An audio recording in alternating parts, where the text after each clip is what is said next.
نے حضور سے وفاداری کی، اگر آج ہم اسی طریقے سے حضور سے وفاداری کریں گے تو انشاءاللہ ہمارا ایمان کامل ہو جائے گا۔ میرے دوستو، جنگ احد ہے، صحابہ کرام شہید ہو گئے۔ حضور صلی اللہ علیہ وسلم نے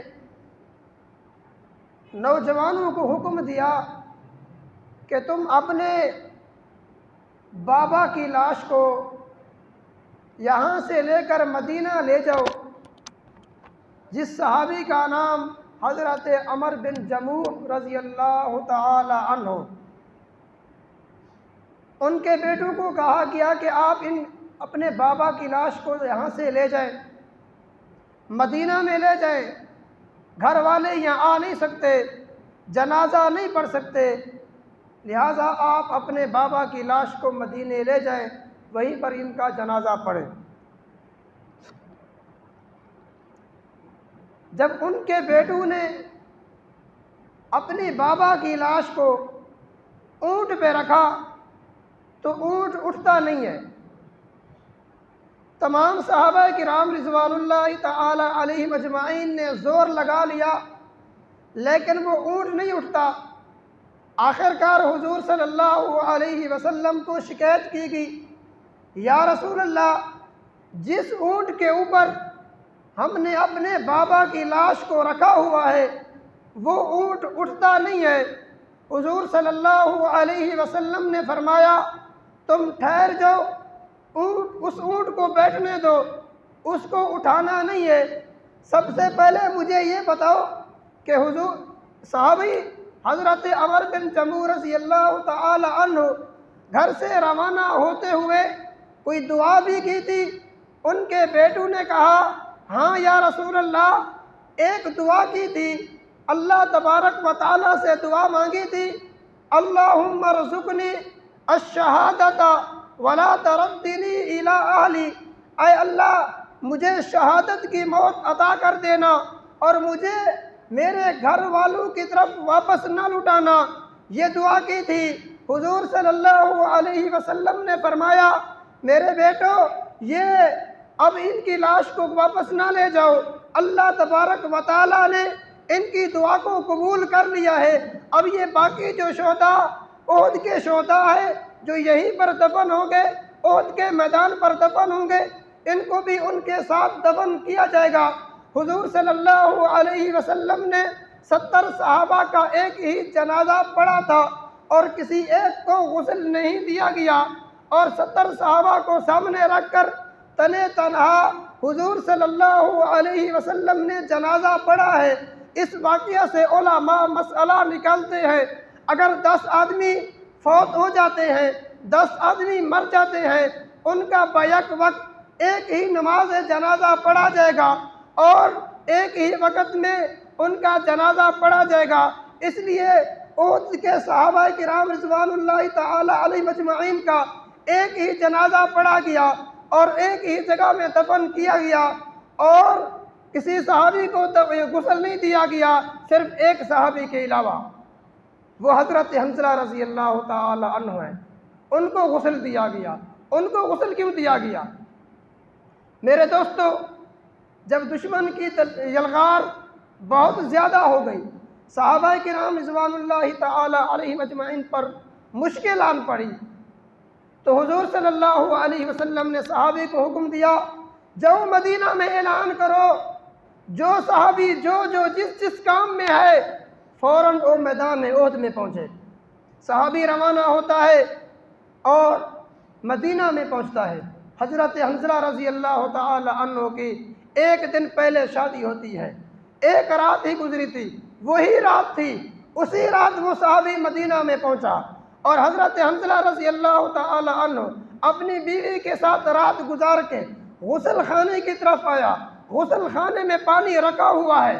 حضرت حنظلہ رضی اللہ تعالی عنہ کی وہ رات شب زفاف کی ہے، حجرہ عروسی میں تھے، اپنی بیوی کے ساتھ تھے، جو ہی باہر نکلے غسل خانے میں پانی رکھا ہوا ہے، نہانے کے لیے آئے، غسل کرنے کے لیے آئے، کپڑے رکھے ہوئے ہیں، کان میں آواز پڑتی ہے۔ حضور صلی اللہ علیہ وسلم نے فرمایا جو صحابی جس کام میں ہے، جو یہاں رہ گیا ہے مدینہ میں، وہ جلدی تیار ہو کے مکمل اسلحہ سمیت لیس ہو کر وہ جنگ احد میں پہنچے۔ جو ہی اس صحابی نے یہ بات سنی، یہ اعلان سنا، اب وہ نہا سکتے تھے، غسل بھی کر سکتے تھے، لیکن انہوں نے غسل نہیں کیا، وہی کپڑے پہن کر تیار ہو کر میدان میں احد میں چلے جاتے ہیں، وہیں شہید ہو جاتے ہیں۔ میرے دوستو، انہوں نے اپنی بیوی کی پرواہ نہیں کی، ایک دن کی بیوی تھی، نئی شادی ہوئی تھی، ان کو اس بات کی کوئی پرواہ نہیں تھی، میری ایک دن کی بیوی ہے، وہ کیا کرے گی، اس کا کیا ہوگا، میرے پیچھے جائیداد بھی ہے، گھر والے بھی ہیں، والدین بھی ہیں، کیا ہوگا اس کا، کوئی پرواہ نہیں کی، غسل بھی نہیں کیا۔ میرے دوستو، وہاں شہید ہو جاتے ہیں، لڑتے لڑتے شہید ہو جاتے ہیں۔ یہ صحابہ کرام کا عشق ہے، یہ محبت ہے، یہ پیار ہے۔ انہوں نے ہمیں سبق دیا ہے حضور سے اس انداز میں محبت کرنی ہے، یہ انداز ہے حضور سے محبت کرنے کا، یہ انداز ہے حضور سے وفا کرنے کا۔ اس سے وفا کرو گے، اس طرح حضور سے محبت کرو گے تو تم کامل ایمان والے سمجھے جاؤ گے۔ حضور صلی اللہ علیہ وسلم نے فرمایا جو آدمی اپنی بیوی، اپنی اولاد، اپنے والدین سے زیادہ مجھ سے محبت نہیں کرتا تو وہ اس کا ایمان کامل نہیں ہو سکتا، اس کا ایمان کامل نہیں ہو سکتا۔ مجھ سے محبت سب سے زیادہ ہو گئی، اپنی اولاد سے، اپنی بیوی سے، اپنی جائیداد سے، اپنے مال سے سب سے زیادہ محبت کس سے ہوگی؟ مجھ سے محبت کرنی ہوگی۔ اور صحابہ نے کر کے دکھایا ہے، انہوں نے وفا کر کے دکھایا ہے، انہوں نے آج کو پورا کر کے دکھایا ہے، بعد میں آنے والوں کو سبق دے دیا ہے۔ اگر حضور سے محبت کرنی ہے تو حضور سے محبت کرنے کا انداز یہ ہوگا جس طرح حضرت حنظلہ رضی اللہ تعالی عنہ نے حضور سے محبت کی ہے۔ ایک صحابی ہے، وہ زخمی پڑا ہوا ہے، اور زخمی پڑا ہوا ہے، ایک مشکیزے والا صحابی وہیں سے گزرتا ہے، ان کو دیکھ کر وہ اشارہ کرتا ہے ادھر آ جاؤ۔ وہ پانی والا اس کے پاس پہنچتا ہے، اس سے پوچھتا ہے کیا تجھے پانی چاہیے؟ وہ کہتا ہے مجھے پانی نہیں چاہیے۔ آخر کیا چاہیے؟ کیا دوائی چاہیے؟ وہ کہتا ہے کہ مجھے دوائی بھی نہیں چاہیے۔ آخر کیا چاہیے؟ اس نے کہا کہ میرا آخری وقت ہے، میری جان، میری روح میرے جسم سے نکل رہی ہے، میرا خون بہہ رہا ہے، میرا جسم زخمی سے چور و چور ہو چکا ہے، اور مجھے حضور صلی اللہ علیہ وسلم کا دیدار چاہیے۔ حدیث میں آتا ہے اس صحابی نے اپنا مشکیزہ رکھ دیا، اس صحابی کو ہاتھوں میں اٹھایا، حضور صلی اللہ علیہ وسلم کے پاس لے گیا۔ جب وہ صحابی نے حضور کا چہرہ دیکھا اور اس نے کہا فزت برب الکعبہ، اے میرے رب، اے میرے کعبہ کے رب کی قسم، میں کامیاب ہو گیا۔ حضور کے چہرے کو دیکھ کر کہتا ہے میں کامیاب ہو گیا، میں جنت میں پہنچ گیا، میں کامیاب ہو گیا۔ جب یہ دیکھتا ہے وہ کہتا ہے کہ مجھے یہی چھوڑ دو، اس کو یہی چھوڑ دیا جاتا ہے۔ وہ صحابی گھسیٹتے ہوئے حضور صلی اللہ علیہ وسلم کے پاس پہنچ جاتا ہے۔ حضور صلی اللہ علیہ وسلم پہاڑ کی اوٹ پر بیٹھے ہوئے ہیں، پاؤں کو لٹکایا ہوا ہے۔ وہ صحابی گھسیٹتے گھسیٹتے حضور صلی اللہ علیہ وسلم کے پاؤں کے قریب پہنچ جاتا ہے، حضور کے پاؤں کو پکڑ کر اپنے رخساروں پہ لگاتا ہے، اپنے چہروں پہ لگاتا ہے اور لگاتا ہے۔ حضور صلی اللہ علیہ وسلم فرماتے ہیں اے میرے صحابہ، اگر کسی نے جنتی صحابی کو دیکھنا ہو تو حضرت زیاد ابن سکن کو دیکھ لو، یہ صحابی سیدھا جنت میں جا رہا ہے، یہ صحابی سیدھا جنت میں جا رہا ہے۔ میرے دوستو، یہ ہے انداز حضور سے محبت کرنے کا، حضور سے وفا کرنے کا۔ آخری وقت ہے، روح نکل رہی ہے، زخم ہے، سب کے باوجود وہ آخری خواہش کیا فرما رہے ہیں؟ مجھے حضور کا دیدار چاہیے، حضور کے چہرے کا دیدار چاہیے۔ جب دیدار ہوتا ہے وہ کیا کہتا ہے؟ فزت برب الکعبہ، کعبہ کے رب کی قسم میں کامیاب ہو گیا۔ میں کیا ہو گیا؟ میں کامیاب ہو گیا۔ حضور کے چہرے کو دیکھ کر وہ کامیابی کا سرٹیفکیٹ لے سکتے ہیں۔ میرے دوستو، اس انداز سے محبت کرنی ہوگی۔ انہوں نے حضور سے محبت کی ہے، اور اسی طریقے سے جان دی ہے، دین کو غالب کیا ہے۔ دین اس وقت غالب آیا ہے کافروں پر، جتنی بڑے طاقتیں تھیں زمین بوس ہو گئی تھی، اور کیوں؟ اس وجہ سے انہوں نے اپنا سب کچھ دین پہ لٹا دیا، انہوں نے اپنا سب کچھ حضور کے حکم پہ لٹا دیا۔ ہم کیا کرتے ہیں؟ آج فلسطین کے مسلمانوں پہ ظلم ہوتا ہے، بچوں کو کچلا جاتا ہے، ان کے جسموں کو کیما بنایا جاتا ہے، ہماری بہنوں کو ننگا کیا جاتا ہے، جس طرح ان کا دل کرتا ہے وہ ان کے ساتھ ظلم کرتے ہیں۔ آج ہم غالب کیوں نہیں آ رہے؟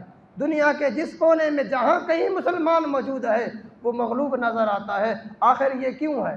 قرآن نے فرمایا وَلَا تَهِنُوا وَلَا تَحْزَنُوا وَأَنْتُمُ الْأَعْلَوْنَ إِن كُنتُم مُؤْمِنِينَ۔ قرآن کہتا ہے کہ تم پست ہمت نہ ہو جاؤ، غم نہ کرو، تم ہی غالب رہو گے اگر تم حقیقی مومن ہو۔ حقیقی مومن کی قرآن شرط لگاتا ہے، جب تک تم حقیقی مومن نہیں بنو گے اس وقت تم کافروں پر غالب نہیں آ سکتے۔ آپ لوگ اعتراض کریں گے مولوی صاحب کیا ہم مسلمان نہیں ہیں؟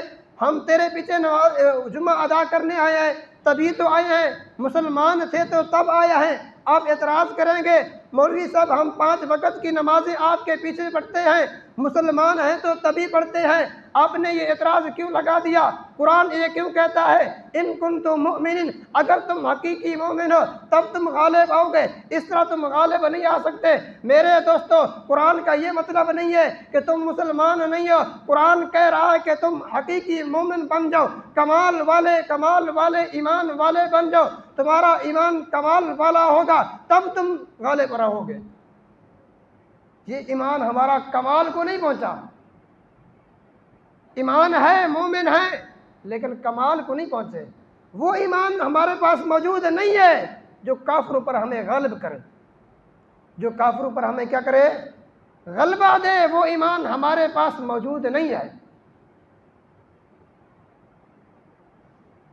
ہمیں تو سیدھا نماز پڑھنے کا صحیح طریقہ نہیں آتا۔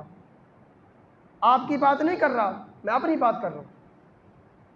ہمیں تو نماز پڑھنے کا صحیح طریقہ نہیں آتا، باقی احکام ہیں جو ہم تو نماز تو ہم روزانہ کرتے ہیں، باقی احکام تو کبھی کبھی آتے ہیں، وہ کہاں سے آئیں گے؟ تو ہمارا وہ ایمان نہیں ہے جو ایمان ہونا چاہیے تھا۔ تو اس لیے جب تک ہمارے پاس وہ ایمان نہیں آئے گا اس وقت تک ہم کافروں پر غالب نہیں آ سکتے، اسی طرح مغلوب رہیں گے۔ وہ غالب آئے تھے، انہوں نے 13 سال اپنے وجود کے اوپر، اپنے جسم کے اوپر قرآن کے حکم کو لاگو کیا ہے، حضور کے حکم کو لاگو کیا ہے، حضور اپنی جسم کو حضور کے حکم پہ ڈھالا ہے، قرآن کے حکم پہ ڈھالا ہے، تبھی جا کر کافروں پر غالب آئے ہیں۔ آج ہم اپنے اوپر حکم جاری نہیں کر سکتے، تانے ہم کافروں کو دیتے ہیں، کافر ہمارے اوپر ظلم کرتے ہیں۔ سب سے پہلے تو ہم اپنے اوپر ظلم کرتے ہیں، اپنے دین کے اوپر، اپنے اسلام کے اوپر ہم مسلمان ہی ظلم کرتے ہیں۔ کبھی غور تو کریں نا، ہم غور تو کریں، چھوٹے چھوٹے مسئلوں میں بحث شروع ہو جاتی ہے۔ اب اتنا وقت نہیں ہے، تو بہرحال میں اتنا کہوں گا آخر میں، قرآن کے اس جملے پر عمل کرنا ہوگا، اور بھی جملے ہیں وَلَا تَهِنُوا وَلَا تَحْزَنُوا وَأَنْتُمُ الْأَعْلَوْنَ إِن كُنتُم مُؤْمِنِينَ۔ قرآن کہہ رہا ہے تم غم نہ کرو، تم پست ہمت نہ ہو جاؤ، وَأَنْتُمُ الْأَعْلَوْنَ، تم ہی غالب رہو گے۔ شرط کیا ہے؟ شرط یہ ہے کہ ان کنتم مؤمنین، اگر تم حقیقی مومن ہو، کامل مومن ہو، تو بس کامل مومن بننا ہوگا، حقیقی مومن بننا ہوگا، تو انشاءاللہ باقی راستے اللہ تعالیٰ خود بخود کھول دیں گے۔ تو دعا ہے کہ اللہ تعالیٰ ہمیں اس پر عمل کرنے کی توفیق نصیب فرمائے۔